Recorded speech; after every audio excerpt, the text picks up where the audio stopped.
Hello दोस्तों, मैं अविनाश आप सभी का आपके अपने चैनल जीएस पावर में स्वागत करता हूं। साथियों, जैसा कि आप सभी को पता है कि एग्ज़ाम का मेला आने वाला है। कहें तो रेलवे के जो दोनों एग्ज़ाम है, चाहे वो एनटीपीसी हो, ग्रुप डी हो, या और भी बहुत सारे एग्ज़ाम्स एसएससी के कैलेंडर भी आ चुके हैं। और यूपी पैट भी बहुत बच्चों ने दिया होगा, तो लेखपाल के भी फॉर्म आ गए हैं।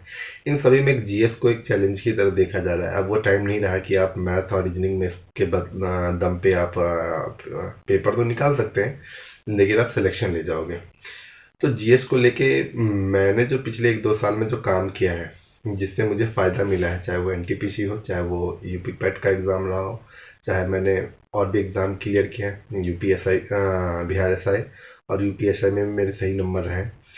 तो मैं चाहता हूँ कि कुछ चीज़ें हैं जो आपके साथ शेयर की जाए, ताकि उससे आप भी कुछ आइडिया लगाएं और किस तरह से अपने एनर्जी को इन्वेस्ट किया जाए ताकि हमें आउटपुट जो है मैक्सिमम मिले। इन्हीं चीज़ों के रिगार्डिंग मैंने सोचा कि छोटा सा वीडियो बनाया जाए, जिसके थ्रू आप लोगों तक पहुंचा जाए और आप लोगों की मदद की जाए।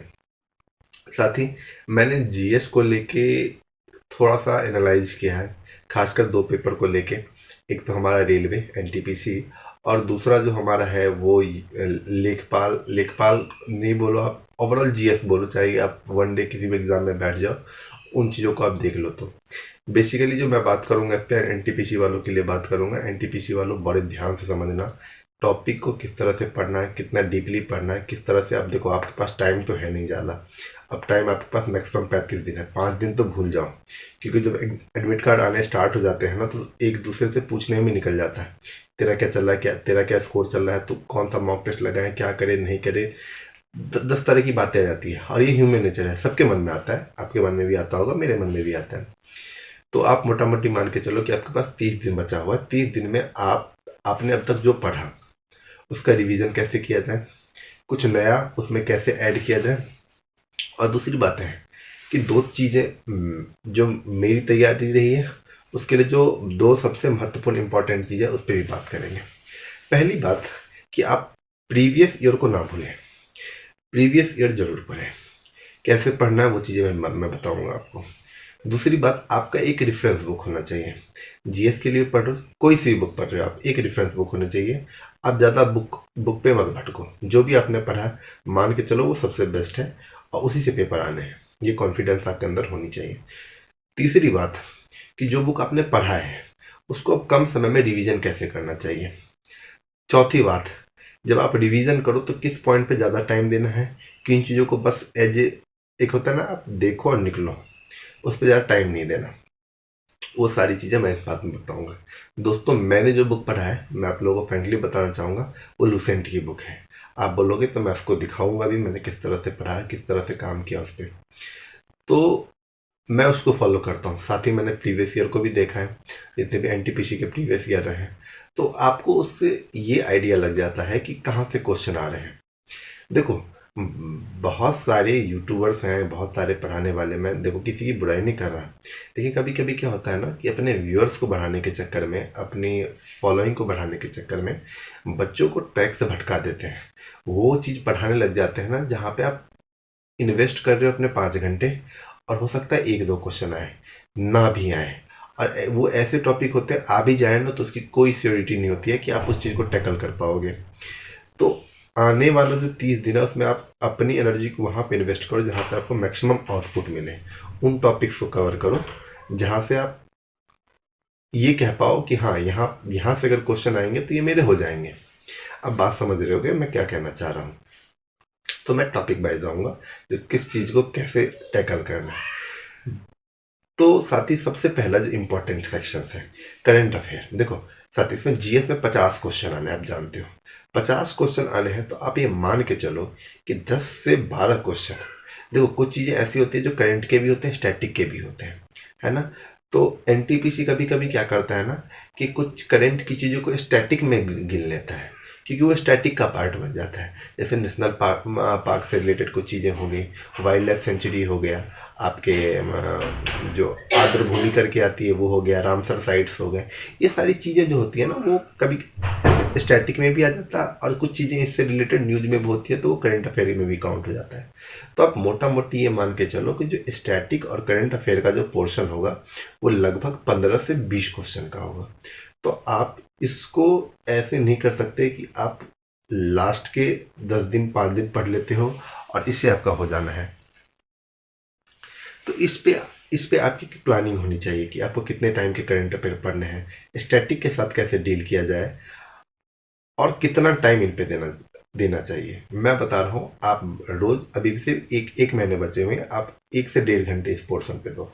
आधे घंटे आप स्टैटिक के लिए बांध दो, और 1 घंटे, या आप ऐसा कर लो, आप अगर जिसका जो भी इंटरेस्ट है, अगर जैसे मेरा है, मैं 45 मिनट करंट अफेयर को दूंगा। आज से अगर मैं पढ़ना स्टार्ट करूंगा, मैं अपनी बताऊं तो, और स्टैटिक को 45 मिनट दूंगा मैं, है कि नहीं। और मेरी वो लिस्ट है कि मैं स्टैटिक में क्या पढ़ने वाला हूँ। ऐसा नहीं है कि हम हर चीज़ कवर कर सकते हैं, और हमें कहाँ कहाँ कौन कौन से टॉपिक पढ़ने हैं, ये चीज़ें हमें जो आइडिया मिलता है वो प्रीवियस ईयर से मिलता है। तो आप एक बार प्रीवियस ईयर से गो थ्रू हो जाओ। आप ये देखो कि स्टैटिक में उसने कहाँ से क्वेश्चन उठाया है, करंट अफेयर से उसने क्वेश्चन बनाने की कोशिश की है तो कहाँ से उसने बनाया है। अब ये नहीं कि करंट अफेयर पढ़ने के लिए बैठ गए तो इरिलीवेंट चीज़ें पढ़े जा रहे हैं हम, इसका कोई मतलब ही नहीं है। देखो, पेपर में आते हैं 1-2 क्वेश्चन आएंगे इरिलीवेंट, आप उसको नेग्लेक्ट करके चलो। उस 1-2 क्वेश्चन के चक्कर में आप कितना टाइम डिवोट कर रहे हो वो मायने रखता है। ठीक है, तो एक करंट अफेयर और स्टैटिक जिस पे आप बहुत बारीकी से ध्यान दो, क्योंकि ये चीज़ें वो है, वो सेक्शन है जो आपको उन भीड़ से अलग कर देगी।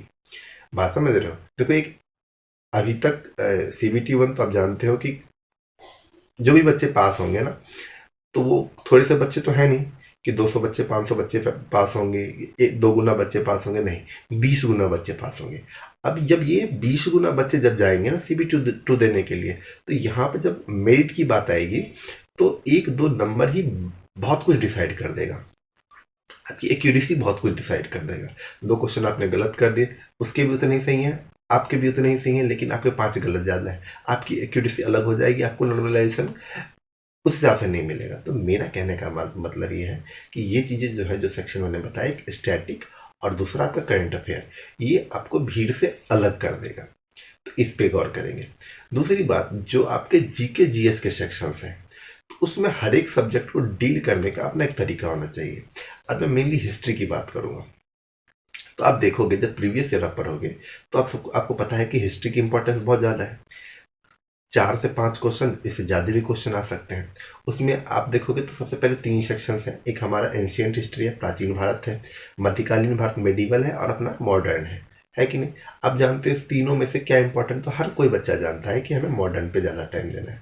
अब मॉडर्न में भी ऐसा नहीं है कि आप हर चीज़ पढ़ने की कोशिश कर जाए। एक लूसेंट आपका रेफरेंस बुक है, जो आपने पढ़ा है उसको रिवीजन करने का अपना तरीका होना चाहिए कि एक बार मैं बैठूं और पूरे मॉडर्न को कैसे रिवीजन कर जाऊं। आप एक बार में नहीं कर पा रहे हो, 2 बार 3 बार, लेकिन ऐसा नहीं कि ये 2 बार 3 बार आपके इतने इंटरवल पे होने चाहिए, 1 से 2 दिन के अंदर हो जाने चाहिए, ताकि जो आपने कल जो कल आपने पढ़ा था ना, उसको आज से आप रिलेट कर पाओ। तो मॉडर्न मैं पढ़ता हूँ, तो मॉडर्न को मैं 3 सेक्शन में बांट के पढ़ता हूँ। एक लूसेंट को पढ़ने की बता रहा हूँ, एक वो सेक्शन जहाँ पे आपका मॉडर्न स्टार्ट होता है, और गवर्नर जनरल तक की सेक्शन, जहाँ से गवर्नर जनरल स्टार्ट होता है, बंगाल के गवर्नर। तो यहाँ तक मैं एक साथ पढ़ूंगा, 1 घंटे में पढ़ूंगा, 1.5 घंटे में जो भी पढ़ूंगा। फैक्ट्स कैसे निकालता हूँ वो भी मैं आपके साथ शेयर करूंगा। हो सकता है थोड़ा टाइम लगे, 1-2 दिन में मैं आपके साथ शेयर करूंगा, आपको अपनी बुक भी दिखाऊंगा कि मैंने किस तरह से बनाया, और क्रक्स कैसे निकालते हैं वो चीज़ भी मैं बताऊंगा। दूसरी बार जब मैं बैठूंगा, तो गवर्नर जनरल से लेके जो भी वायसराय जितने भी थे, राम गोपालाचारी तक, मैं ये सारी चीज़ें पढ़ूंगा। ठीक है, ये हो गया। तीसरी बार जब मैं बैठूंगा तो आगे के पोर्शन से लेके पूरा स्वतंत्रता संग्राम पढ़ूंगा मैं। 3 हो गए। चौथा चौथा भी ये है कि लास्ट में कुछ ब्लॉक के फॉर्म में 1-2 पेज दे रखे हैं, जैसे उसमें कांग्रेस के अधिवेशन हैं, इंपॉर्टेंट डेट्स दे रखा है, कांग्रेस के सेशंस दे रखे हैं। तो उसमें सब नहीं पढ़ना। अब ऐसा मत करो कि कांग्रेस का सेशन पढ़ने के लिए बैठ गए तो पूरा का पूरा रट रहे हैं। अब देखो ना क्वेश्चन कहाँ से आए हैं, उस पर आपको जोर देना है, बाद बाकी एक बार रीडिंग मार लेंगे। बात समझ में आ रही है? इस तरह से मॉडर्न को आप एक बार देख लो। बहुत सारे वो हैं, क्या कहते हैं, न्यूज़पेपर्स हैं, कब कहाँ से प्रकाशित हुई, ये चीज़ें इंपॉर्टेंट हैं। ये चीज़ें देखो, रेलवे कभी ना कंसेप्चुअल क्वेश्चन नहीं ड्रॉ करता, वन लाइनर से ड्रॉ करता है। आपको फैक्ट पता होना चाहिए, वो फैक्ट के साथ कोई तरीका नहीं है, कोई ट्रिक के माध्यम से करता। मेरे भाई कितने ट्रिक याद कर लोगे आप?